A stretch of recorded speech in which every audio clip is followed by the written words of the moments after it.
Magandang araw po sa inyo, Sir Blair.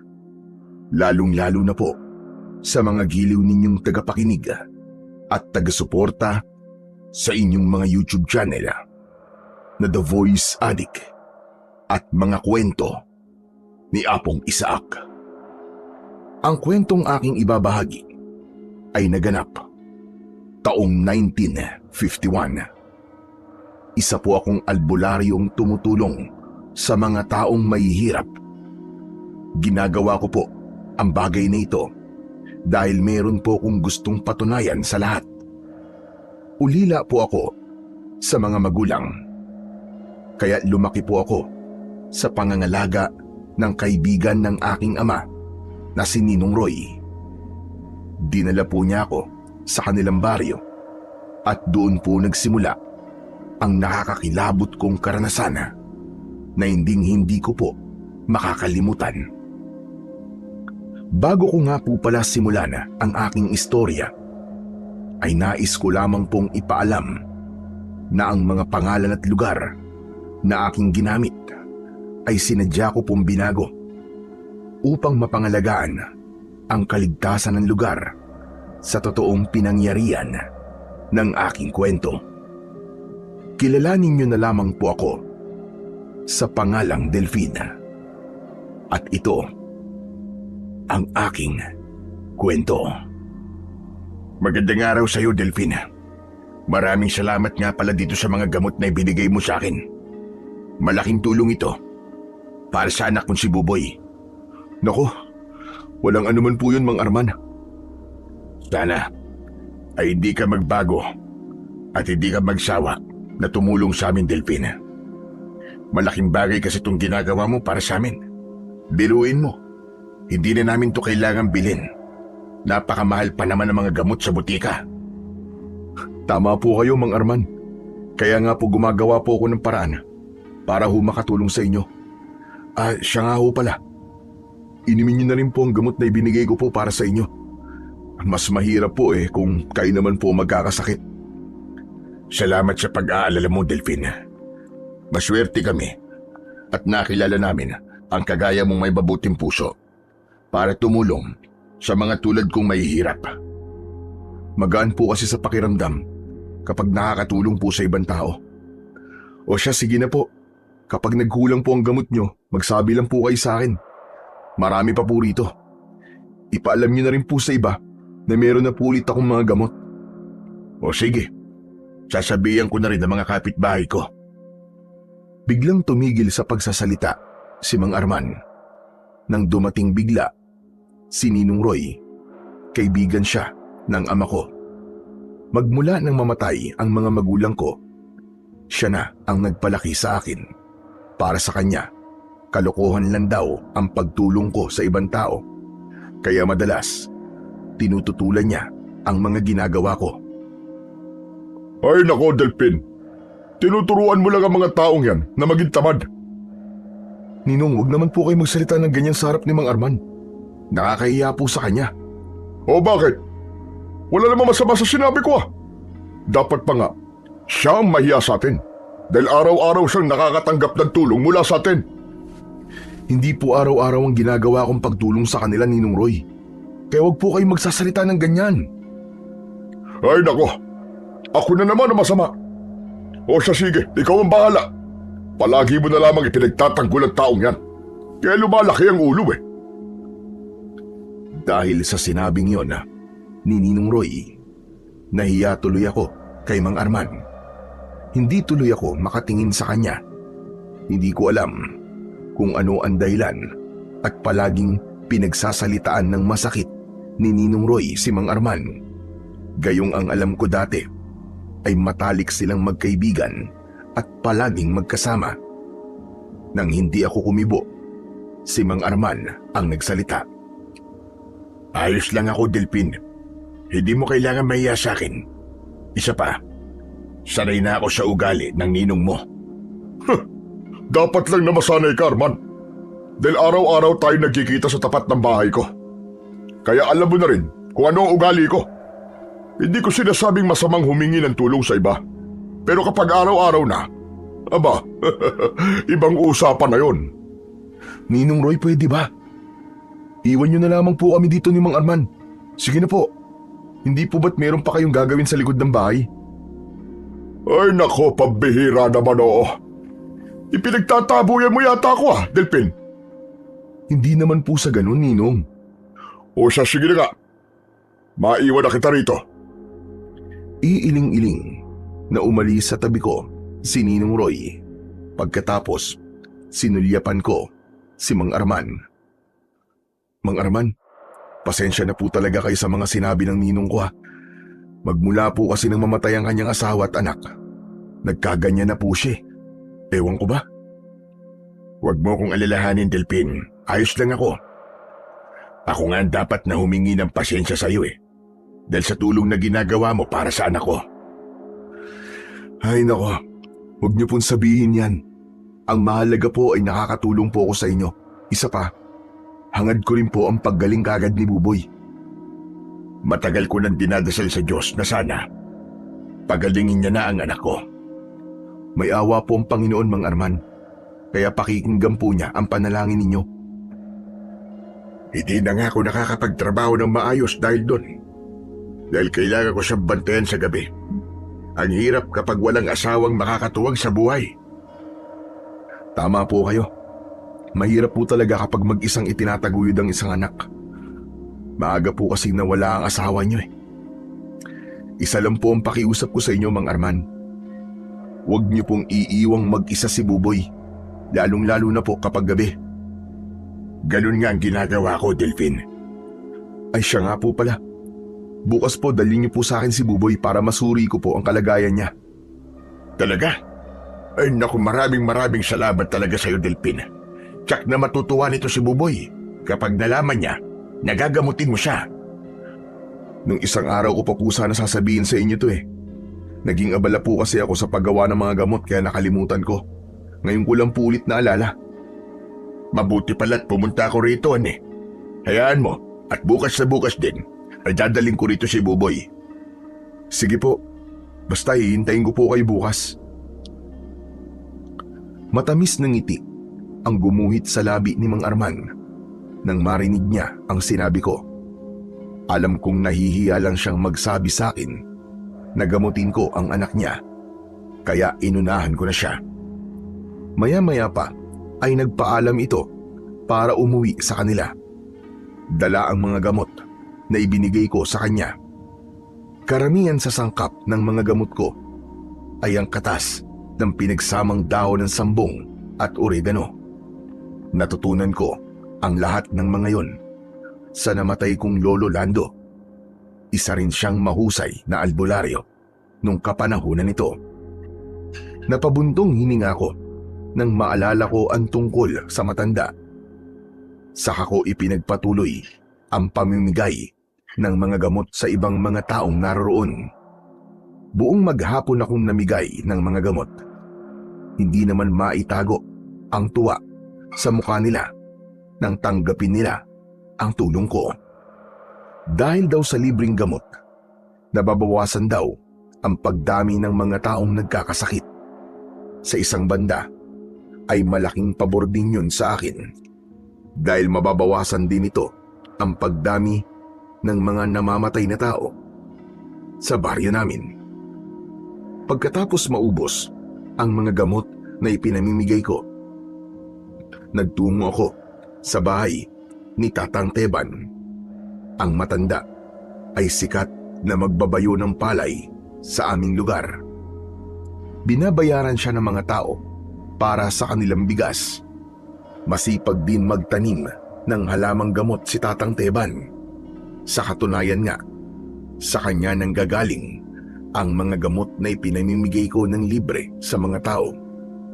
Pagdating ko sa bahay ng matanda, agad akong dumiretso sa loob ng bahay nito at nadatnan ko siyang nagbabayo ng palay gamit ang lusong na gawa sa kahoy. Magandang hapon po, Tatang Teban. Aba, ikaw pala yan, Delphin. Ano't naparito ka? Gusto ko lang po magpasalamat para sa mga ipinadala niyo pong mga dahon ng sambong at oregano kahapon. Ay naku, walang problema yun. Ano ka ba? O ano, kumusta naman? Sapat ba ang mga daon ng sambong at oregano? Sapat lang po. Ipinagtira ko nga po kayo ng isang maliit na boteng may laman ng katas ng sambong at oregano. Abay, hindi ka na sana nag-abala pa, Delphin. Hayaan niyo na po. Para naman po may gamot din kayo. Namigay na nga rin po ako ng mga gamot sa mga tao kanina eh. Abay, ganun ba? O basta ha, kapag kailangan mo pa ng mga daon ng sambong at oregano, huwag kang mahihiyang magsabi sa akin. Tumigil ang matanda sa ginagawa nito. Saka siya tumingin sa akin ng diretso. Tila ba, naghihintay ito na iabot ko sa kanya ang boteng hawak ko. Siya nga po pala. Ito na po ang gamot nyo. Sige, hindi ko tatanggihan yan. Pakilagay mo na lang dyan sa ibabaw ng estante. Tatapusin ko lang tong ginagawa ko. Napatingin ako sa estante na itinuro ni Tatang Teban. Saka ko inilapag ang gamot doon. Pagkatapos ay lumapit ako sa matanda at pinanood ko ang pagbabayo niya ng palay. Tatang Teban, tanong lang ho, gano'n na po kayo katagal na nagbabayo ng palay? Kung hindi ako nagkakamali, siguro ay nasa 4 na dekada na. Kaya po pala. Sanay na po kayo sa pagdidikdik ng palay eh. Hindi po ba kayo nahihirapan? Hindi naman ako nahihirapan. Sanayan lang ang trabahong to. Mahirap kapag tumigil ako sa trabaho. Baka yung pam maging dahilan ng panghihina ng katawan ko. Tatang Teban, wala na po ba kayong pamilya? Wala na akong pamilya, Delphin. Iniwan ako ng una kong asawa. May anak ako sa kanya, isang lalaki. Pero nabalitaan ko nagpakamatay ito dahil niloko raw ng asawa. Nag-asawa po ba kayo ulit? Oo, pero maagang namatay ang pangalawa kong asawa. Hindi kami nabigyan ng anak. Kaya heto, mag-isa lang ako sa buhay. Siya nga pala, maiba tayo ng usapan. Paano mo ba ginagawa ang mga gamot na ipinamimigay mo sa mga tao? Yun po ba? Madali lang po ang paggawa ng gamot, Tatang Teban. Dinidikdik ko po ang mga dahon ng sambong at oregano. Pagkatapos po, pipigain ko po sa mali sa tela. Saka kukunin ang katas nito. Kapag nailagay na po sa malinis na garapon ng mga katas, pahamugan ko po at paseserinuhan ko naman po sa labas ng bahay. 3 araw lang po ang palilipasin. Pwede na po itong inumin. Aba, madali lang palang paggawa ng gamot. Madali lang po talagang gumawa ng gamot, Tatang Teban. Tsaka, hindi po masama sa kalusugan ang katas ng sambong at oregano. Sa halip po, marami pong benepisyong ibinibigay nito sa kalusugan ng tao. Teka ho, bakit nyo nga po pala naitanong? Nagbabalak din kasi akong gumawa ng gamot para sa sarili ko. Isa pa, gusto ko rin makatulong sa'yo. Sapat na po ang pagbibigay niyo sa akin ng mga halamang gamot bilang tulong. Malaking tulong na po yung para sa akin, kaya ayos lang po. Hindi niyo na po kailangan mahiya sa akin. Ako nga po ang dapat na mahiya sa inyo eh. Dahil palagi niyo po akong binibigyan ng mga halamang gamot. Hindi mo kailangan mahiya sa akin. Natutuwa kasi ako sa ginagawa mong pagtulong sa ating mga kababaryo.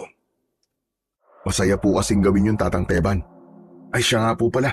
Mabuti na lang po at bihira po kayong magkasakit ano. Mabigat po kasi ang trabaho niyo eh. Aba, sa edad niyo pong yan, kaya niyo pang magbayo ng palay. Abay siyempre, parang ensayo ko na rin ang pagbabayo ng palay. Napapanatili nito ang lakas ng mga braso ko. May pagkakataon po ba na gusto niyo na pong tumigil sa ginagawa niyo? Abay oo naman, pero iniisip ko ang kalusugan ko. Kapag tumigil ako sa ginagawa ko, baka lalo lamang akong magkasakit. Bakit nyo nga po pala nahihiligan pong magtanim ng mga halamang gamot? Dahil malaking tulong para sa akin ang may gamot sa loob ng bakuran ko. Lalo na kapag nakakaramdam ako ng hilo. Ngumunguya lang ako ng talbos ng daon ng sambong at agad na nanunumbalik ang lakas ng katawan ko. Malaking bagay po talaga na meron kayong tanim na mga halamang gamot sa bakuran, ano?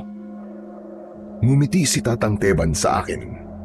Sa kanya ipinagpatuloy ang pagbabayo ng palay sa lusong. Hindi ko tuloy maiwasang hindi humanga sa matanda dahil sa kabila ng katandaan nito ay kaya niyang gawin ang mabibigat na trabaho. 2 sakong palay ang kaya nitong buhatin sa maghapon. Maliksi at malakas din ang matanda. Siya ang nagbubuhat ng bigas para dalhin sa bahay ng taong nagpapadikdik ng palay sa kanya. Napangiti ako dahil hindi ko kaya ang ginagawa niya. Ilang saglit pa ay naglagay siya ng mga binayong palay sa bilao. Tumayo ang matanda, saka nagtahip ng palay. Siya nga pala, Delpin. Kumusta kayo ni Roy? Nag-aaway pa rin ba kayong dalawa? Naku, opo. Madalas pa rin po kami nagtatalo ni Ninong. Kahit maliit na problema ay pinalalaki po niya. Kagaya po kanina, sa harap mismo ni Mang Arman. Nagsalita ba naman siya ng masakit? Abay, nakakahiya nga po eh. Nako, ikaw nang bahalang magpasensya sa ninong mo. Ganun na nga po ang ginagawa ko, kaya lang nakakagulat kapag minsan bigla na lang pong nagtataas ng boses at walang pinipiling lugar. Ay nako, ang laki na talaga ng ipinagbago ni Roy. Mabait naman siya dati. Nagbago lang siya nang mamatay ang kanyang asawa at anak. Abay, muntik nang mabaliw ang ninong mong yan. Akala ko nga hindi na masasaulian. Tatang Teban, ano po ba talaga ang totoong nangyari sa kanyang mag-ina? Hanggang ngayon ba ay hindi mo pa rin alam kung ano ang totoong nangyari sa kanila? Opo Ayaw niya po kasing pag-usapan namin. Palagi po siyang umiiwas kapag nagtatanong po ako ng tungkol po sa kanyang mag-ina. Ganito kasi ang kwentong yon. Lasinggero kasi si Roy dati. Madalas siyang inaabot ng madaling araw sa pakikipag-inuman niya sa kanyang mga kaibigan. Kahit malapit ng mga anak si Tere, iniiwan niya pa rin ito para sa alak. Isang gabi, umuwi siya ng lasing. Nadatnan niya ang kanyang asawa. Patay na at nakaandusay sa sahig ng kanilang kwarto. Hala, hindi ko po alam na gano'n na nangyari kay Ninang Tere ah. Bakit po ba siya namatay? Ang sabi, may sakit daw sa puso si Tere. Kaya nang inabot siya ng panganganak, bigla siyang inatake sa puso. Saktong paglabas ng bata, namatay rin ito. Dahil nakakain na raw ito ng dumi habang nasa loob pa lang ng sinapupunan ng kanyang ina. Kung may tumulong sana sa mag-ina, baka raw nailigtas sila at buhay pa ang mga ito. Nabigla ako sa mga nalaman ko ng oras na yon. Nakaramdam ako ng awa para kay Ninang Tere at sa anak nito. Napabuntong hininga naman si Tatang Teban.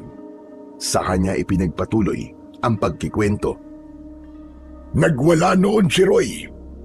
Hindi niya matanggap ang nangyari sa asawa at anak niya. Sinisi niya ang kanyang sarili. Tapos nagalit din siya sa mga kapitbahay niya dahil wala man lang daw tumulong sa kanyang asawa. Ano po nangyari pagkatapos nun? Inimbestigahan ng mga pulis si Roy dahil may napansin silang sugat sa leeg ng mga bangkay. Ho? Ano pong klaseng sugat? May butas sa leeg. Ang mga bangkay. Natuyo kasi ang katawan ng mag-ina. Para bang sinipsip ang kanilang dugo. Ano po? Ito nga hinala ng mga tao. Aswang daw ang may gawa nun sa kanila. Dati na kasing may aswang na sumalakay sa baryo natin. Hindi ba't hindi kinikilala ng batasan tungkol sa mga aswang? Kaya si Roy ang pinaghinalaan ng mga pulis na pumatay sa kanyang mag-ina. Naku, hindi po magagawa ni Ninong Roy yun. Sigurado po ako ron. Tama ka. Kaya nga marami ang tumistigo para sa kanya. Yung mga taong nakainuman ni Roy, sila ang nagpatunay sa mga pulis na kasama nila ito nang gabing mamatay ang kanyang asawa at anak. Kaya yon, sinarado ng kaso nang hindi nalalaman kung sino ang totoong pumatay sa kanyang mag-ina. Magmula noon, alam na ng mga tao na merong aswang sa baryo natin. Kaya si Kapitan Nolasco, gabi-gabi siyang nagroronda sa baryo natin. Lingid sa kaalaman ng lahat, alam ko rin ang tungkol sa lahat ng uri ng mga aswang, maliban sa aswang na anduduno. Bago lamang siya sa pandinig ko, kaya hindi pamilyar sa akin ang kakayahan nito. Hindi lang talaga ako makapaniwalang biktima ng aswang ang mag-ina ni Ninong Roy. Kaya siguro, ayaw na nitong pag-usapan pa ang tungkol sa kanyang asawa at anak. Siya nga po pala, Tatang Teban. Ano po bang pinagbatayan ng mga tao para masabi nilang aswang nga ang pumatay sa mag-ina ni Ninong Roy? Pinagbatayan ng mga tao ang sugat ng mag-ina sa kanilang leeg, para bang gawain ng matulis na dila ng aswang na anduduno. Ang anduduno lang ang may gawa ng ganong klaseng paraan ng pagpatay. Ang aswang na anduduno ay isang nilalang na kumakain ng taong namatay sa sakit. Binabantayan niya sa gabi ang bahay ng bibiktimahin niya. Malakas ang pang-amoy nito. Alam niya kapag may sakit ang isang tao at malapit ng mamatay. Sa oras na marinig niya ang sariling kamatayan at iyak ng pamilya nito mula sa loob ng bahay ng kanyang bibiktimahin, saka siya aatake. Sisipsipin niya ang dugo nito gamit ang matulis niyang dila. Habang nagkikwento si Tatang Teban, nakuyong ko ang mga kamao ko. Tila ba ako ang nasaktan sa pagkawala ng mag-ina ni Ninong Roy. Hindi ko alam na ganun pala kabigat ang pinagdadaan ng hirap ng ninong ko. Saka ko lang siya naunawaan kung bakit ganun na lamang ang galit niya sa mga taong tinutulungan ko. Pagkatapos ko pong malaman ang tungkol sa ginawa ng aswang na anduduno sa pamilya po ni Ninong Roy, napagtanto ko po na tama lang palang ginagawa ko, ang gamutin ng mga taong nagkakasakit para wala pong mabiktima ang aswang. Nagkakamali ka, Delpin. Kapag wala nang mabiktima ang aswang na anduduno, magbabantay siya sa sementeryo at manganganib ang mga bangkay na naroon. Ano po kaya ang kailangan gawin, Tatang Teban, upang tuluyan pong mapatay ang aswang na anduduno? Tamang diskarte lang ang kailangan. Ang kampo ng kadiliman, wala silang pakialam sa paghihirap ng mga tao. Dahil nga aswang sila. Kaya ang tamang gawin para sa kanila, hulihin sila at patayin. Kaya nga nagiging masama ang tingin ng mga tao sa mga aswang dahil sa mga ganong klaseng nilalang. Talagang masamang nilalang ang mga aswang, Delpin. Kaya huwag kang umasa. Nagagawa sila ng kabutihan. Kampon pa rin sila ni Satanas. Tumingin ako sa muka ni Tatang Teban. Gusto kong sabihin sa kanya na hindi lahat ng aswang ay masama. Ngunit paano ko babaguhin ang tingin na yon ng mga tao sa mga aswang kung may kagaya ng aswang na anduduno na patuloy pang namiminsala sa mga tao sa baryo namin? Siya nga po pala, Tatang Teban. Mauuna na po ako. May gagawin pa po kasi ako sa bahay. Hala, sige na. Makakaalis ka na. Huwag mo nalang babanggitin kay Roy ang pinag-usapan natin na nangyari sa pamilya niya. Alam mo naman yon, masyadong madamdamin. Baka sugurin ako rito at pagalitan ako. Wala po akong babanggitin sa kanya, Tatang Teban. Kaya wag po kayong mag-alala. Sige po, tutuloy na po ako. Tumango si Tatang Teban. Saka ako lumabas ng kubo nito. Naglakad ako pabalik sa bahay. Nadatnan ko na naghihintay sa akin si Ninong Roy. Nakatayo siya sa labas ng balkonahe. Sakto paglapit ko, ay agad siyang nagsalita. Saan ka ba galing, ha, Delpin? Sa bahay lang po ni Tatang Teban. Bakit po, Nong? Abay, kanina pa ako naghihintay sa'yo, ha. Tignan mo, May pasyente ka. Napasarap po kasi ang kwentuhan namin Tatang Teban eh. Kaya po ako natagalan. Sige na, puntahan mo na ang pasyente mo. Kanina pa'y nagtitiis ang sakit ng tiyan. Nang marinig ko ang sinabi ni Ninong Roy, agad akong pumasok sa loob ng bahay. Nadatnan ko ang isang dalagitang nakasandal sa balikat ng matandang babae. Kilala ko ang matanda. Siya si Lola Viring, ang tindera ng gulay sa palengke sa bayan. Lumapit ako sa kanila. Napansin ko ang maputlang muka ng dalagita habang yakap nito ang sariling tiyan. Ano po ang kinain niya, Lola Viring? Bakit po biglang sumakit po ang tiyan niya? Sumagot si Lola Viring sa tanong ko at sinabi niyang hindi niya alam kung ano ang kinain ng kanyang apo na si Linda. Hindi raw niya alam kung ano ang dahilan at biglang sumakit ang tiyan nito. Hindi ko naman makausap ng maayos si Linda dahil sa iniinda nitong karamdaman. Madalas daw yun nangyayari, lalo na kapag sumasapit ang gabi. Idinagdag pa ng matanda na baka raw namana ni Linda ang sakit ng ina nito na tumor sa tiyan. Hindi naman po yun namamana, Lola Biring eh. Sadyang may nakain lang yata si Linda na hindi tanggap ng kanyang sikmura. Akin na po ang kamay niya at pupulsuan ko po muna siya bago ko siya bibigyan ng gamot. Inalalayan ni Lola Biring ang apo niya. Naiabot sa akin ang kamay nito. Saka ko siya pinulsuhan at pinakinggang mabuti ang pintig ng kanyang pulso.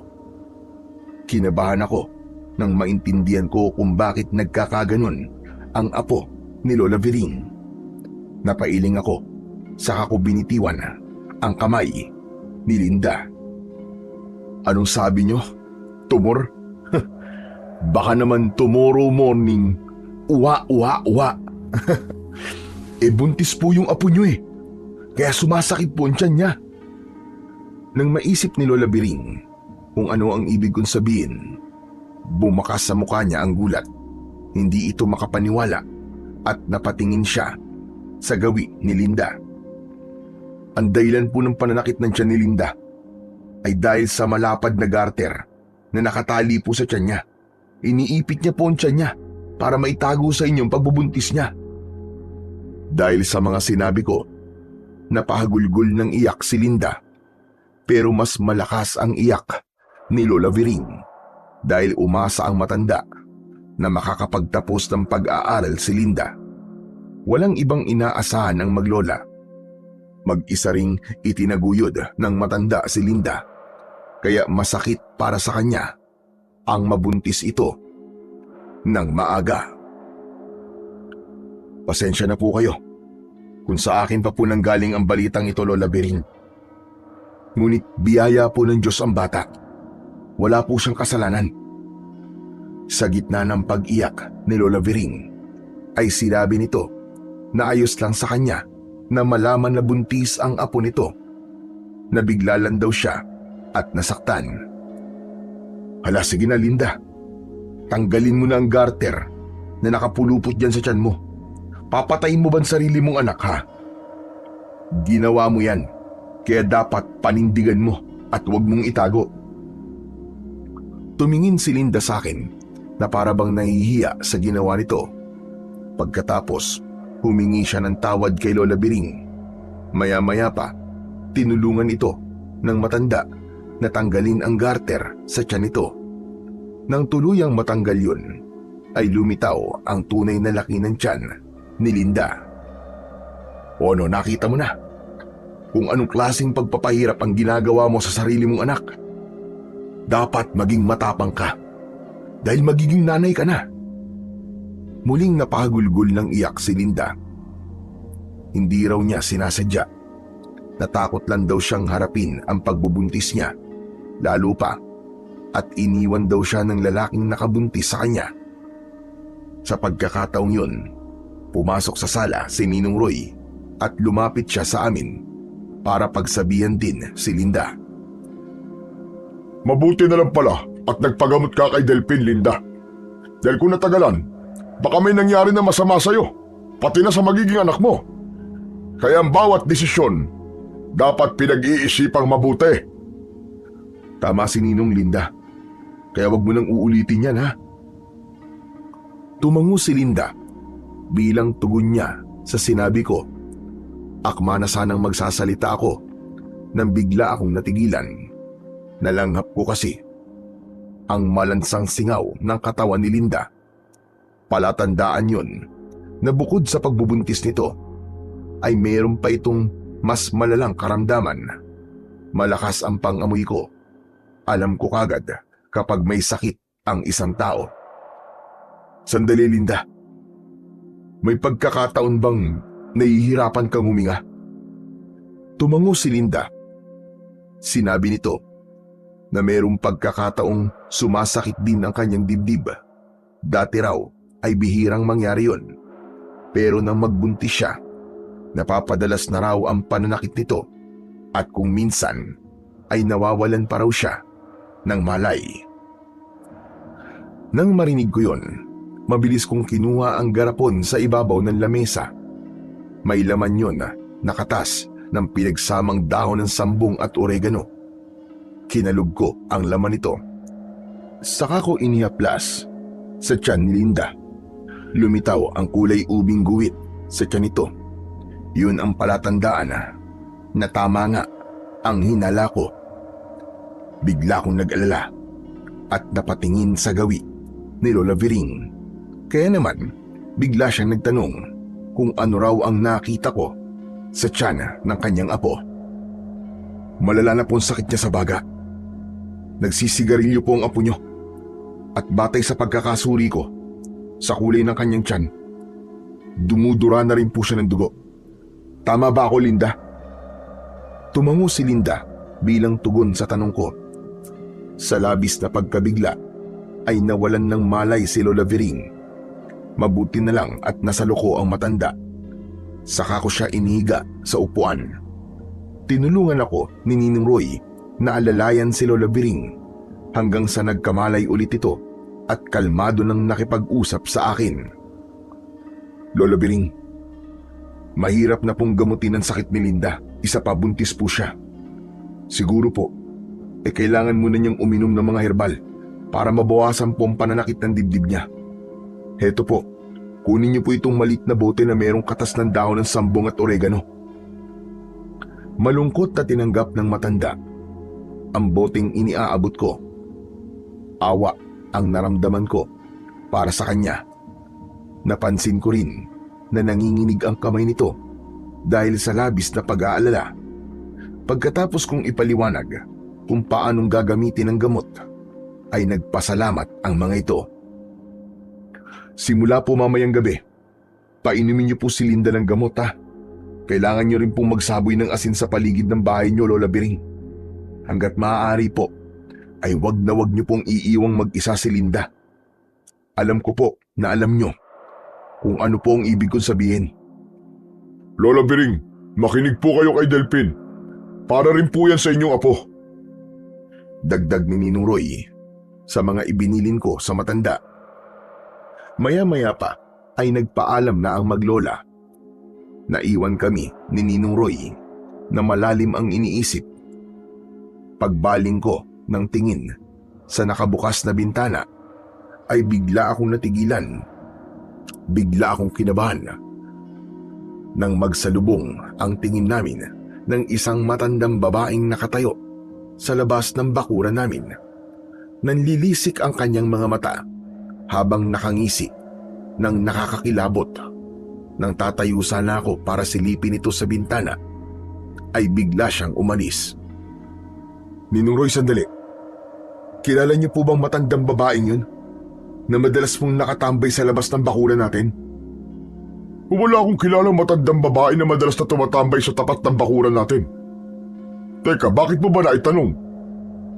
May nakita po ako ngayon. Kaalis lang po niya. At kanina pa po siya nakatingin sa atin. Nakakatakot po kasing tumingin eh. Para bang kakain ng buhay. Sana sinabi mo kagad sa akin nang makita ko kung sino siya. Sa tingin ko po hindi siya taga rito. pero palagi ko po siya nakikitang nakatingin sa akin. Ngayon ko lang po siya natitigan ng matagal. Iba po ang kutob ko sa matandang babaeng yon. Kung iba nararamdaman mo sa kanya, aba, dapat mag-ingat ka. Kung minsan, bihirang magkamali ang kutob. Ano pong gagawin ko, Ninong Roy? Dapat maging alisto ka. Hindi biro ang pagiging isang albularyo. Karamihan sa mga aswang ay galit sa mga albularyo. Baka aswang ang matandang yun. Di pa naman po sigurado kung aswang ba talaga siya o hindi. Kung nagdudulot ng kilabot sa iyo ang titig niya, ibig sabihin nun, meron siyang binabalak na masama sa iyo. Kaya mag-iingat ka pa rin, Delphin. Napabuntong hininga ko nang marinig ko ang sinabi ni Ninong Roy. Saka ako nagpaalam sa kanya para magpahinga sa loob ng silid ko. Nang gabing yon ay hindi ako dinalaw ng antok. Hindi mawala sa isip ko ang matandang babaeng nakita ko kanina. Idagdag pa ang pag-aalala ko para kay Linda. Kaya naman naisip kong bumangon at lumabas ng bahay. Kinuha ko ang buntot ng pagi na nakasuksok sa bubong ng balkonahe. Mahigpit kong hinawakan ito, saka ako umalis at tinaak ang daan papunta sa bahay ni Linda at Lola Biring. Nang mga sandaling yon, maliwanag ang paligid dahil sa liwanag na nanggagaling sa bilog na buwan. Kung tama ang kutob ko, binabantay ng aswang na anduduno si Linda. Hihintayin niyang mamatay ito, kaya kailangan kong magbantay sa bahay ni Lola Biring. Pagkalipas ng kalahating oras kong paglalakad, narating ko na ang bahay ng mga ito. Nagtago ako sa makapal na halamanan. Hinintay kong uminit ang buntot ng pagi, yung kasi ang palatandaan ko kung meron ng aswang sa paligid. Nang masiguro kong walang nilalang na nagbabantay sa bahay ng dalawa, lumabas ako sa aking pinagtataguan at lumapit na ako sa bahay ng mga ito. Tao po? Tao po, Lola Biring? Linda? Gising pa ba kayo? Ilang segundo ko naghintay sa tapat ng pintuan ng mga ito. Saka ko narinig ang mahinang yabag ng mga paa ni Lola Biring. Pagbukas niya ng pinto ay gulat na gulat ito. Tinanong niya ako kung ano raw ang ginagawa ko sa tapat ng bahay nila. Nag-aalala po kasi ako sa inyo eh. Baka hindi niyo po kayanin ang pagbabantay kay Linda. Napaiyak si Lola Biring at bigla niya akong hinawakan sa braso. Sabi niya na inaapoy raw ng lagnat si Linda. Ayaw rin daw nitong inumin ang gamot na ibinigay ko sa kanya. Kaya naman, tamang-tama lang daw ang pagpunta ko sa bahay nila dahil kailangan daw niya ang tulong ko. Mabilis akong pumasok sa loob. Dumiretso ko sa silid ni Linda. Bumungad sa paningin ko ang nanginginig na katawan nito habang nakabalot ito sa kumot. Pinagpapawisan din ito ng malapot. Tuluyang lumitaw ang mga sintomas ng isang taong may malubhang sakit sa baga. Kaya naman, agad ko siyang nilapitan at hinawakan ang kamay niya. Lola Biring, kumuha po kayo ng palangganang may maligamgam na tubig. Kailangan mapunasan po ang buong katawan ni Linda. Mabilis na sumunod sa utos ko si Lola Biring. Nang mawala siya sa paningin ko, saka ko lang dinukot ang maliit na bote sa bulsa ko. Meron itong laman na langis na nagtataglay ng malakas na orasyon. Tinitigan ko ang hawak kong buntot ng pagi. Binuhusan ko ito dahil umaasa akong magagamit ko ito laban sa aswang na anduduno. Ayon sa matatandang paniniwala, ang buntot ng pagi ay mabisang pangontra at panlaban sa mga aswang. Sa oras daw na tamaan ng buntot ng pagi ang katawan ng halimaw, mag-iiwan daw yun ng malalalim na sugat at hindi raw nito mapapagaling ang sarili. Ngunit may kahinaan din ang buntot ng pagi. Hindi raw ito tumatalab sa aswang na hindi kumakain ng karne ng tao. Hindi rin daw nito kinikilala ang aswang sa oras na nasaan yung tao ito. Ilang beses ko nang napatunayan ang bagay na yon. Maya-maya pa ay biglang pumasok sa loob ng silid si Lola Biring. Dala ang palanggana. Kinuha ko yun at inilapag sa katre. Sinimulan kong punasan ang katawan ni Linda habang nasa tabi niya ang buntot ng pagi. Pero biglang tumirik ang kanyang mga mata. Kaya agad ko siyang hinilot sa braso upang bumaba ang kanyang lagnat. Diniinan ko rin ng daliri ang kanyang sikmura upang mawala ang pagtitirik ng kanyang mga mata. Habang si Lola Biring ay umiiyak na nakaalalay sa kanyang apo. Ngunit humugot ng malalim na hininga si Linda at sa pagbagsak ng kanyang kamay sa sahig ng katre, napasigaw ng malakas si Lola Biring. Tinawag niya ang pangalan nito, ngunit hindi na ito gumagalaw. Lola Biring, wala na. Patay na po si Linda. Hindi ko po siya nailigtas. Patawarin niyo ako. Mas lalong lumakas ang hagulgol ng matanda habang yakap nito ang katawan ng kanyang apo. Panay ang tawag niya sa pangalan nito. Pinagsisihan niya na hindi niya kagad pinainom ng gamot si Linda. Tatagan niyo lang po ang loob niyo, Lola Biring. Huwag niyo pong sisihin ang sarili niyo. Wala po kayong kasalanan. Malala na po talaga ang kalagayan ni Linda at hanggang dyan na lang po ang buhay niya. Naramdaman ko ang awa para kay Lola Biring. Hinawakan ko ang kanyang balikat. Ipinaramdam ko sa kanya ang pakikiramay ko dahil sa pagkamatay ng kanyang apo. Mabubuhay itong mag-isa at haharapin ng lungkot ng walang kasama. Sa pagkakataong yun, nabigo ako. Hindi ko matanggap na wala akong nagawa para tulungan si Linda. Nakikiramay po ako sa pagkamatay po ni Linda, Lola Biring. Tumango ang matanda habang hindi pa rin ito binibitiwan ang katawan ng kanyang apo. Nang magpasalamat siya sa akin, ay lumabas akong sandali sa bahay upang sumagap ng hangin. Ngunit bigla kong napalinga sa paligid nang maramdaman kong tila may nakatingin sa akin. Kasunod ng pagbabago ng simoy ng hangin, amoy na bubulok na laman ng tao. Aswang! May aswang sa paligid! Mabilis akong tumakbo, papasok sa loob ng bahay ni Lola Biring. Kinuha ko ang buntot ng page sa tabi ni Linda. Saka ako bumalik sa labas at nagmatsyag sa paligid. Naramdaman ko na biglang kumulo ang bote ng langis mula sa loob ng bulsa ko. Kaya naman, pumunta ako sa gitna ng bakuran. Itinutok ko sa kawalan ang buntot ng pagi. Nahirapan akong pakiramdaman ang kilos ng aswang dahil mas nangingibabaw ang iyak ni Lola Biring. May aswang ang duduno sa paligid. Kailangan maging alerto ko. Matyaga akong nagbantay sa labas ng bahay, pero walang aswang na nagpakita sa akin. Nilibot ko rin ang paligid ng bahay ng matanda, ngunit wala akong nakita. Pagkalipas ng 2 oras, ay pumasok ulit ako sa bahay ni Lola Biring para naman magbantay sa katawan ni Linda. Nadatnan kong nakatulog na ang matanda sa tabi ng kanyang apo. Kaya ginising ko siya.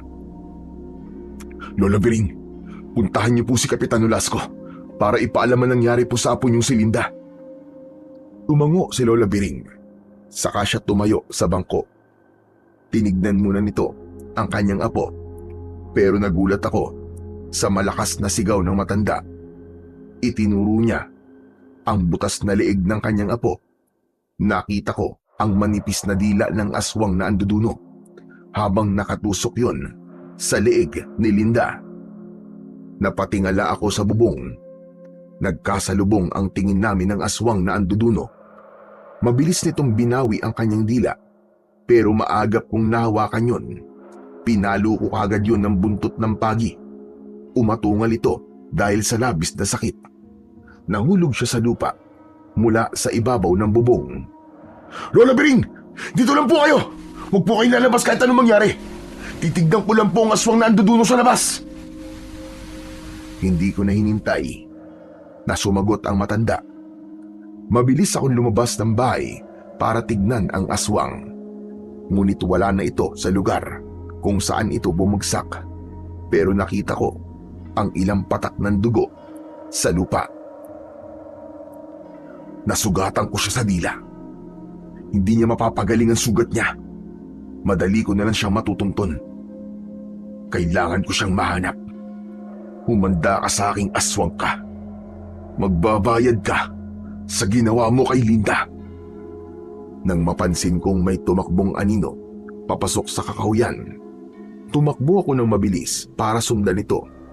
Malinaw ang mga mata ko sa dilim at malakas din ang pang-amoy ko. Kaya natitiyak kong aswang na anduduno ang nakita ko. Yun nga lang, naisahan ako ng aswang. Nasipsip niya na ang dugo ni Linda nang hindi ko namamalayan.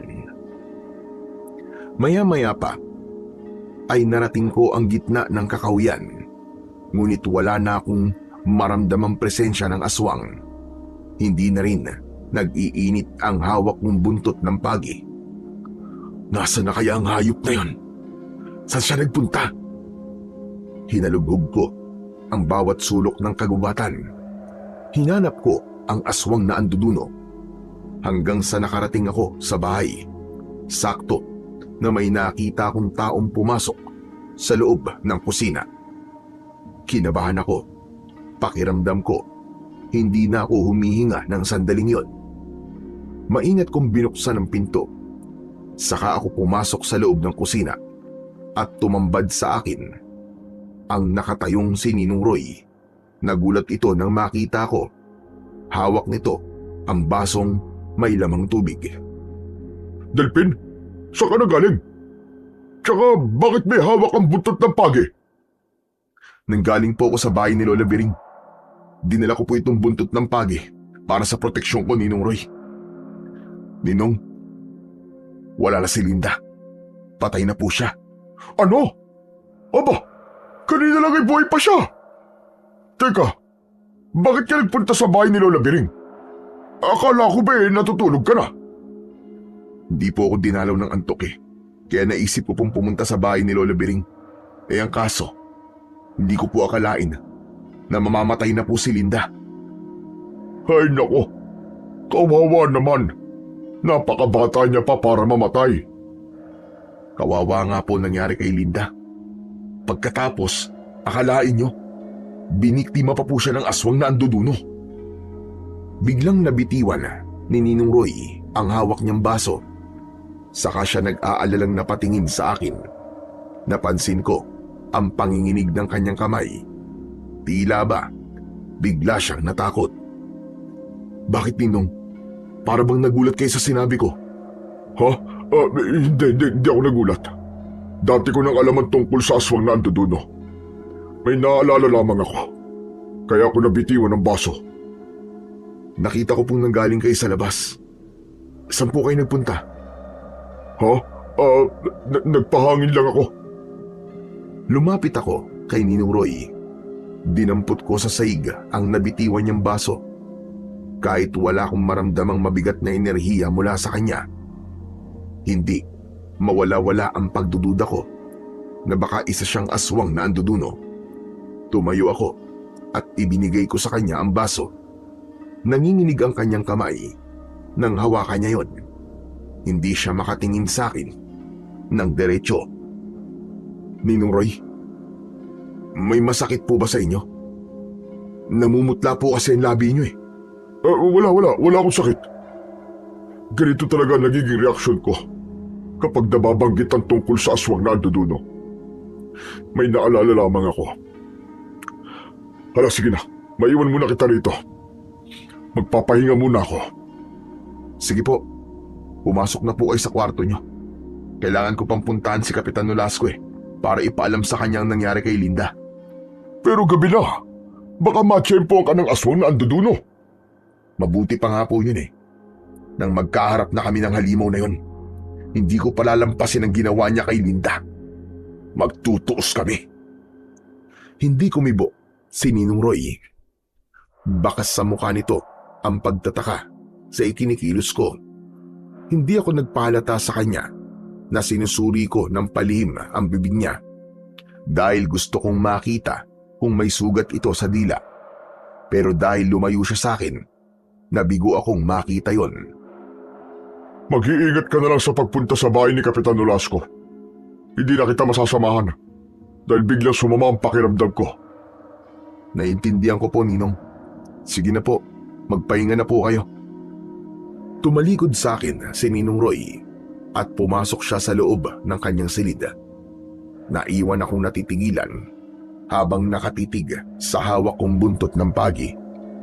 Mahirap matukoy kung aswang si Ninong Roy dahil hindi nagkakaroon ng reaksyon ang buntot ng pagi kapag nasa anyong tao ang aswang. Isang malalim na buntong hininga ang pinakawalan ko. Nanatili akong nakatayo sa loob ng kusina habang pinag-iisipan ko kung paano ko mauhuli sa akto si Ninong Roy. Pagkalipas ng 5 minuto, nagpasya na akong lumabas ng bahay. Dala ko ang buntot ng pagi nang maglakad ako papunta sa bahay ni Kapitan Nolasco. Pagkalipas ng 10 minutong paglalakad, narating ko ang bahay nito.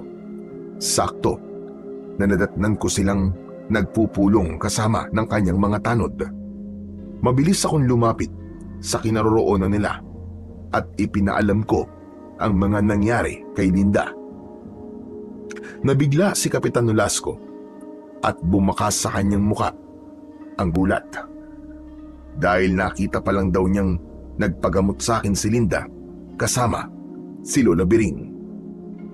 Malubha na po ang sakit sa baga ni Linda, kaya hindi na kinaya ng katawan niya at namatay ito.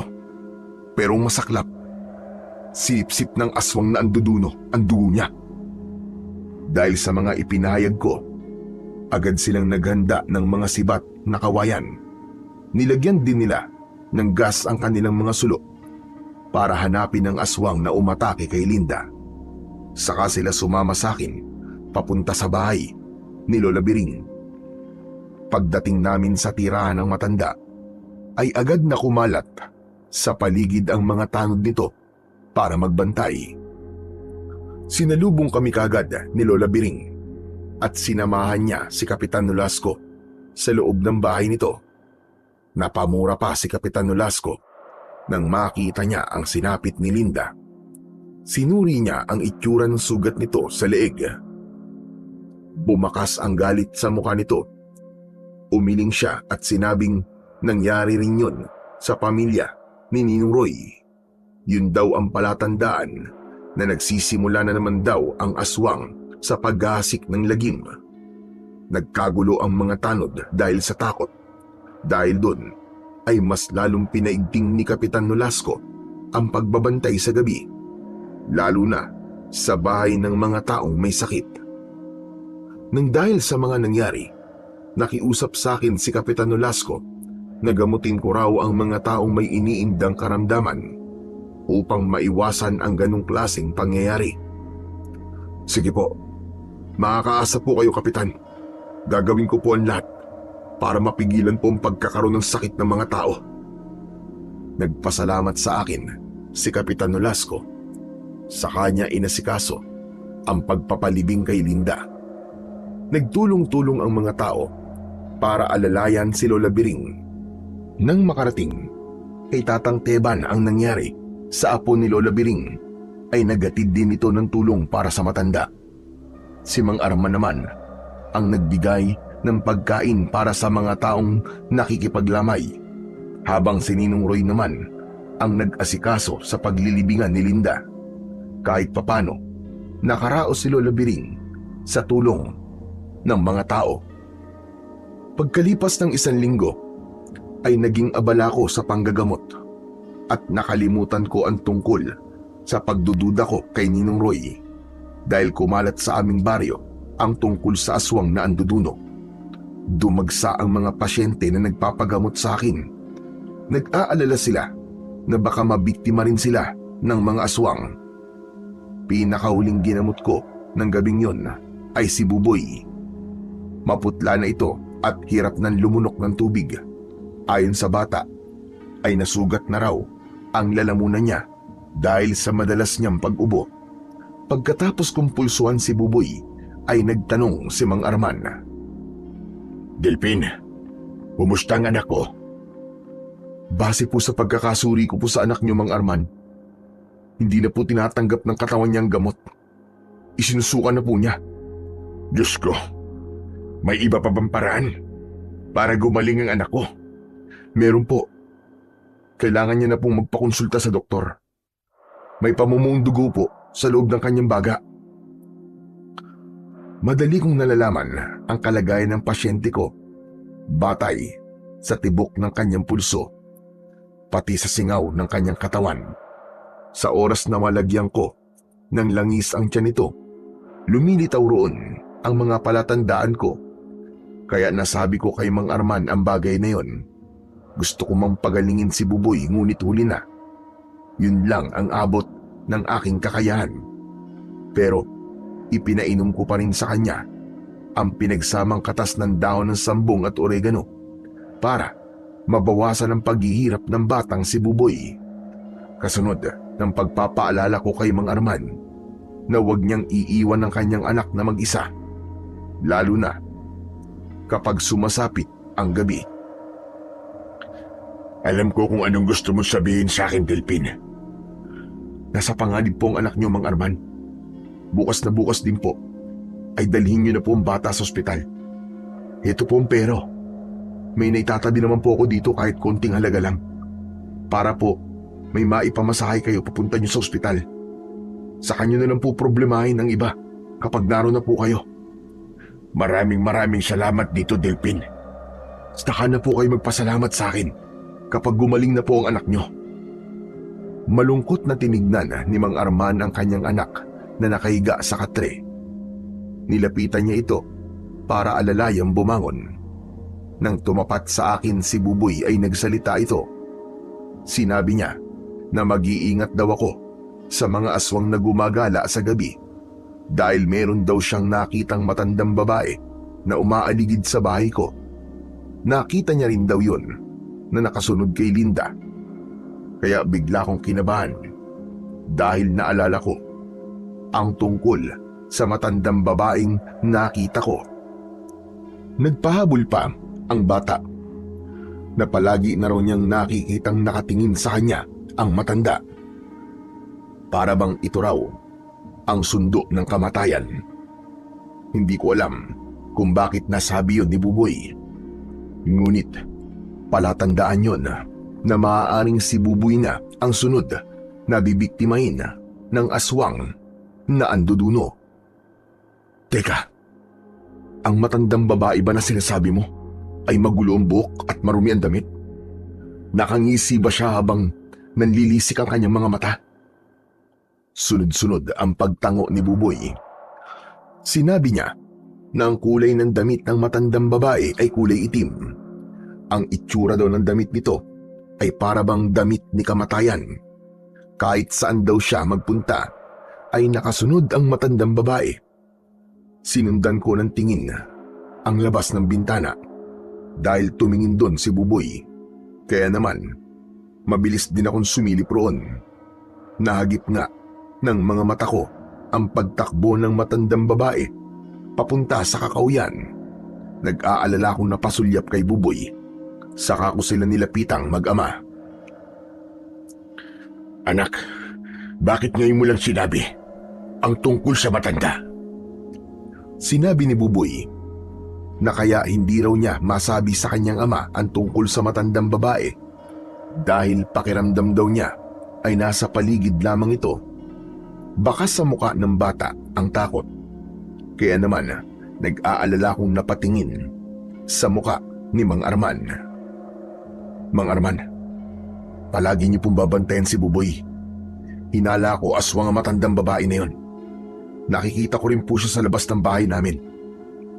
Kaya ako na ang bahala sa kanya. Sige na po, lumakad na po kayo ni Buboy nang makapagpahinga na po siya ng maayos. Maraming salamat sa iyo, Delpin. Walang anuman po yun. Yung mga ibiniling ko po sa inyo, Mang Arman, ha? Huwag niyo pong kalilimutan. Inihatid ko hanggang sa tarangkahan ng bakuran ang mag-ama. Bago ako pumasok sa loob ng bahay, inihanda ko ang buntot ng pagi dahil balak kong magbantay sa bahay ni Mang Arman at Buboy. Gagawin ko yun ng tahimik dahil ang hinala ko, kasama ko sa bahay ang kalaban ko. Masama sa loob ko ang isiping aswang na anduduno, si Ninong Ray. Ngunit kailangan kong mag-ingat dahil hindi ko alam kung kailan ito aatake. Ngunit sa puso ko, umaasa pa rin ako na sana ay nagkamali lang ako ng kutob sa kanya. Maya-maya pa ay narinig kong bumukas ang pinto sa likod ng bahay. Sumilip ako sa siwang ng bintana at nakita kong lumabas ng bahay si Ninong Roy. Naglakad siya papunta sa kakauyan. Kaya naman, dinampot ko ang buntot ng pagi. Binuhusan ko ito ng langis. Saka ako tumalon sa bintana para sundan ito. Pakiramdam ko ng mga sandaling yon ay hindi na ako humihinga. Natatakot akong malaman ang katotohanan sa pagkatao ni Ninong Roy. Diyos ko, gabayan niyo po ako. Huwag niyo po akong papabayaan. Malaki ang akbang ng mga paa ko. Nang lihim kong sundan si Ninong Roy, panay ang linga niya sa paligid na para bang may hinahanap ito. Saglit siyang huminto sa paglalakad nang makarinig siya ng alulong ng mga aso. Kaya naman, nagtago din ako sa likod ng puno habang nakasilip sa kinaroroonan niya. Diyos ko, alam ko kung saan nanggagaling ang ingay na yun ng mga aso. Sa bahay ni Mang Arman. Hindi maaari. Baka may masamang nangyayari kay Buboy. Kinabahan ako dahil sa ingay ng mga aso. Kaya napatingin ako sa direksyon ng bahay ni Mang Arman. Hindi ako makagalaw sa kinatatayuan ko habang nakikiramdam ako sa kilos ni Ninong Roy. Muling naulit ang alulong ng mga aso. Kaya napalinga ito sa paligid. Direkta siyang napatingin sa pinagtataguan ko. Mabuti na lang at mabilis akong nakapagtago sa likod ng puno bago pa niya ako makita. Napasandal ako sa kahoy habang habol ang sarili kong hininga. Kumalat ang katahimikan sa paligid kaya naisip kong sumilip ulit. Pero wala na si Ninong Roy sa lugar kung saan ko siya huling nakita. Naloko na. Nawala na si Ninong Roy. Saan kaya siya nagpunta? Anak naman ng putya, oo. Hindi kaya naramdaman niyang sinusundan ko siya. Naku po, Tepok, hindi maaari yun. Kailangan mahanap ko siya. Hindi na ako nag-aksaya ng oras. Agad akong tumakbo papunta sa bahay ni Mang Arman. Hinala ko, dun din nagpunta si Ninong Roy. Nang makarating ako sa bahay ni Mang Arman, nagulat ako sa nadatnan ko. Nakita kong nakikipaglaban si Ninong Roy sa aswang na anduduno. Nagkamali ako ng hinala sa kanya dahil hindi pala siya isang aswang. Bigla kong nag-alala nang makita kong nasa ilalim ng halimaw si Ninong Roy. Kaya naman, lumapit ako sa kinaroroonan nila at pinaghahampas ko ng buntot ng pagi ang katawan ng aswang na anduduno. Napaigtad ito dahil sa labis na sakit. Nag-iwan yun ng malalim na sugat sa katawan nito. Umusok ang kanyang sugat at kumulo ang kanyang dugo dahil sa epekto ng langis na ibinuhos ko sa buntot ng pagi. Umatungal siya ng malakas at kumaripas ito ng takbo papunta sa madilim na kakauyan. Maya-maya pa ay naramdaman ko sa braso ko ang kamay ni Ninong Roy. Nang lumingon ako sa kanya, bumakas ang pagtataka sa kanyang muka. Sinasabi ko na nga ba't ikaw yan, Delphin eh? Ninong, teka may sugat po kayo. Wala to. Malayo sa bituka to. Lintik na aswang na yan. Muntik na akong patayin. Ano po ba kasing pumasok sa isip nyo? At hinarap nyo po ang aswang na anduduno? Nang malaman ko na muling namiminsala ang aswang na anduduno, nagpasya akong maghintay sa kakauyan. Bala kong ipaghiganti ang mag-ina ko. Maghihiganti po kayo sa aswang na anduduno nang walang dalang armas? Kita nyo na po, muntik na po kayo mapahamak. Mabuti na lang talaga. Mabuti na lang na ano, ha Delphin? Na sinundan mo ko? Hindi ko alam na iba na pala ang naiisip mo tungkol sa akin. Akala mo ba hindi ko alam na sinusundan mo ko kanina pa? Pasensya na po kayo, Ninong. Ang buong akala ko po kasi kayo po ang aswang na anduduno. Marami ang namamatay sa maling akala. O ano? Hindi mo pa susundan ang aswang na anduduno? Hindi na po. Sigurado po kung pahihirapan siya ng sugat niya sa likod. Kusa siya magpapakita sa akin para magpagamot. Diyan ka nagkakamali. Maingat ang aswang na anduduno. Baka sa mga oras na to, nagsumbong na siya sa mga kalahi niya. Kung ganon, hindi po siya nag-iisa? Talaga bang marami po sila? Oo, Delphin. Maaaring mag-asawa o iisang pamilya ang naninirahan sa baryo natin. Kaya pagkatapos mo masugatan ang likod niya, tiyak, babalikan ka niya para patayin. Hindi po ako natatakot sa kanya. Kahit isang batalyon pa ang angkan na hilahin niya para patayin ako. Puro ka talaga yabang. Kaya ka palaging napapahamak eh. Naputol ang pag-uusap namin ni Ninong Roy nang biglang sumigaw si Mang Arman. Hagulgol ng isang amang namatayan ng anak. Nagkatingin ang kaming dalawa at agad na tumakbo papunta sa kinaroroonan ni Mang Arman. Anak ko, Buboy! Bakit mo ko iniwan, Buboy? Gumising ka, anak! Hindi pwede to! Huwag mo kong iiwan! Nadatnan namin sa silid si Mang Arman. Yakap-yakap niya ang wala ng buhay na katawan ni Buboy. Maputla ang mukha nito. May butas ito sa leeg at nangingitim na. Para bang kanina pa itong patay. Hindi ko namalayan na tumutulo na pala ang luha ko sa mga mata ko.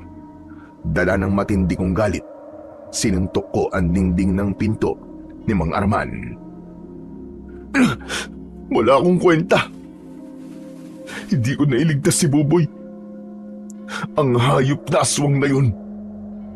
Magbabayad talaga siya. Delphin, huwag mong sisihin ang sarili mo sa nangyari. Hindi. Kasalanan ko to, Ninong eh. Kung naging maagap lang sana ako sa pagpunta rito, hindi masisip-sip ng aswang ang dugo ni Buboy. Imbis na sisihin mo sarili mo, hanapin mo ang aswang na anduduno at siyang pagbayari mo. Tinapik ni Ninong Roy ang balikat ko. Saka kami napasulyap sa gawi ni Mang Arman. Parang dinudurog ang puso ko habang pinagmamasdan ko silang mag-ama. Binuhat ni Mang Arman si Buboy, saka siya lumabas ng bahay. Sumunod kami sa kanya at wala kaming nagawa para pigilan siya. Lumuhod siya sa lupa habang nakatingala sa langit. Sumisigaw siya ng malakas habang umiiyak. Mga hayop kayo! Tayo magtutuos kung sino man ang gumawa nito sa anak ko. Patay na ang anak ko. Pero pinatay niyo pa dahil sa kasamaan niyo. Isinusumpa ko sa bangkay ng anak ko. Papatayin ko kayong mga halimaw kayo! Akma ko sanang lalapitan si Mang Arman. Nang pigilan ako ni Ninong Roy, umiling siya habang may luha ang kanyang mga mata. Wag! Pabayaan mo siya, Delphin. Alam ko kung gaano kasakit ang mawalan ng anak. Dahil naranasan ko na yan. Para ako mababaliw nun. Kaya magagawa lang natin para sa kanya ay samahan si Arman sa pagdadalamhati niya. Tama po kayo, Ninong. Nakakaawa naman po si Mang Arman. Nakuyom ko ang mga kamao ko dahil sa labis na galit. Ipinangako ko sa sarili ko na bibigyan ko ng hustisya ang nangyari kay Buboy. Nang gabing yon, hinayaan naming magluksa si Mang Arman. Pagkalipas ng 3 araw, inilibing na si Buboy. Nalaman din namin na hindi lang si Buboy ang biktima ng gabing yon. May 2 pang bata na mayroong sakit sa baga ang namatay. Lahat sila ay butas ang leeg at natuyo ang katawan. Dahil sa mga nangyari kay Mang Arman, hindi na siya makausap ng maayos. Hindi rin kumakain. Madalas ay umiiyak lang siya, lasing at nagwawala. Kaya mas lalo kong pinagbutihan ang paghahanap sa aswang na anduduno na namemerwisyo sa aming baryo. Isang gabi, bumisita kami ni Ninong Roy sa bahay ni Mang Arman dahil nabalitaan naming may sakit ito.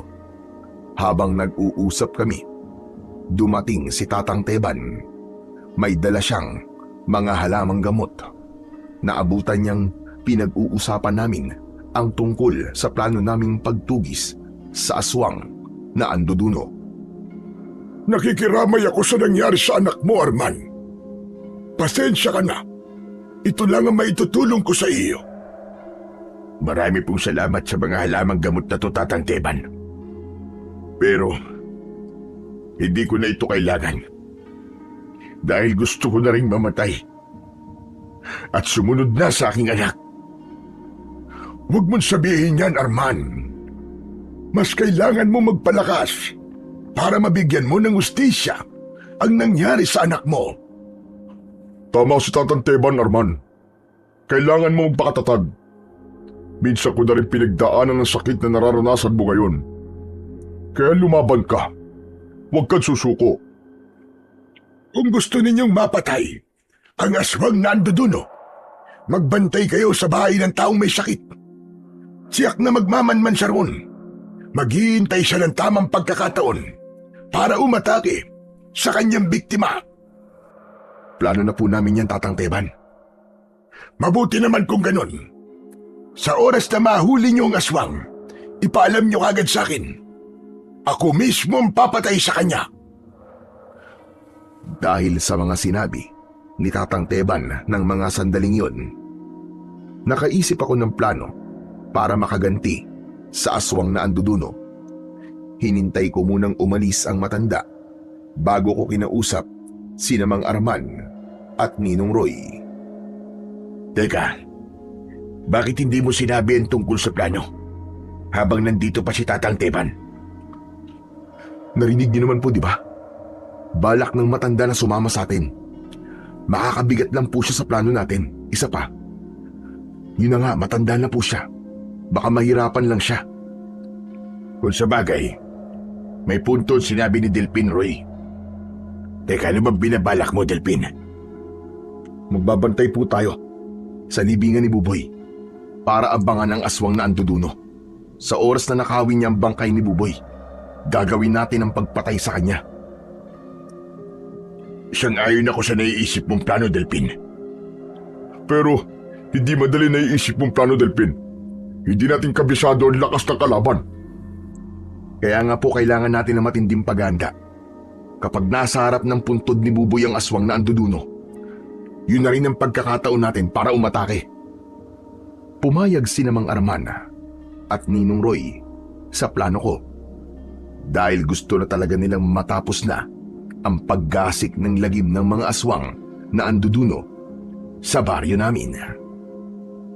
Pagsapit ng gabi, sinimulan naming magbantay sa loob ng sementeryo.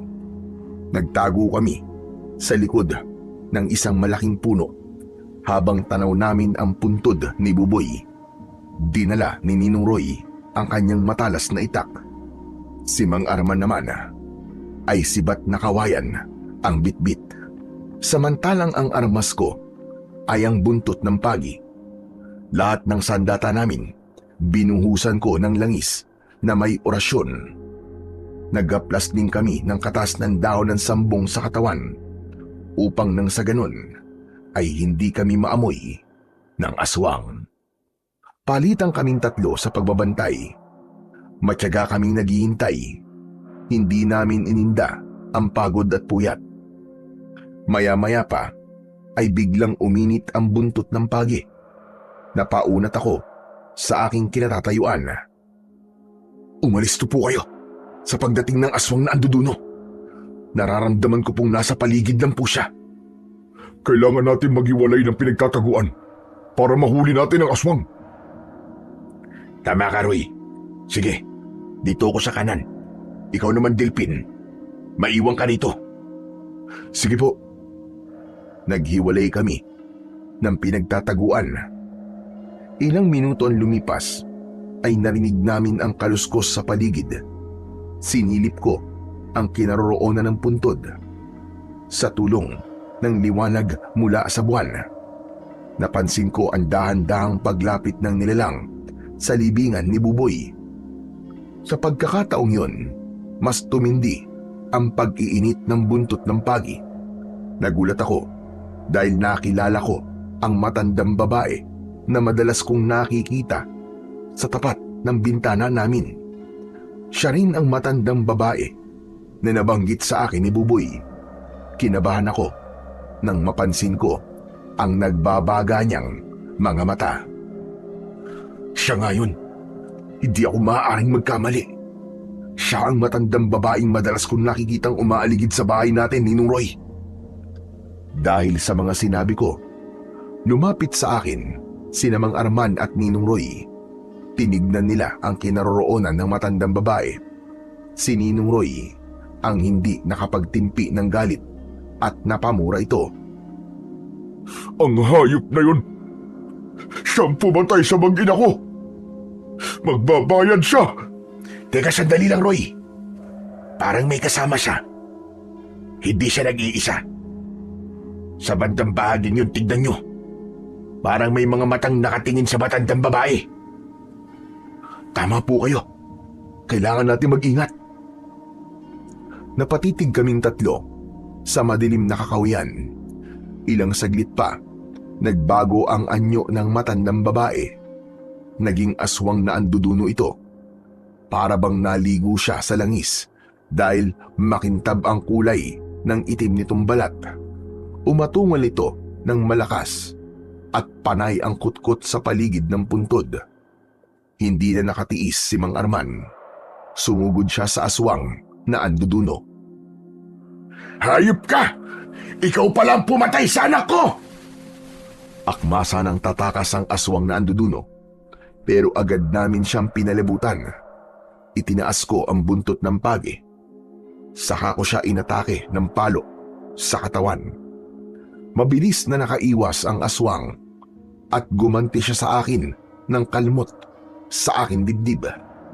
Pero hindi ako natinag doon. Si Ninong Roy naman ang umatake ng taga sa balikat ng halimaw. Bumaon ang talim nito sa laman ng aswang. Umusok ang sugat nito kaya napasigaw ito ng malakas. Hayop ka! Magbabayad ka sa ginawa mo sa asawa at anak ko!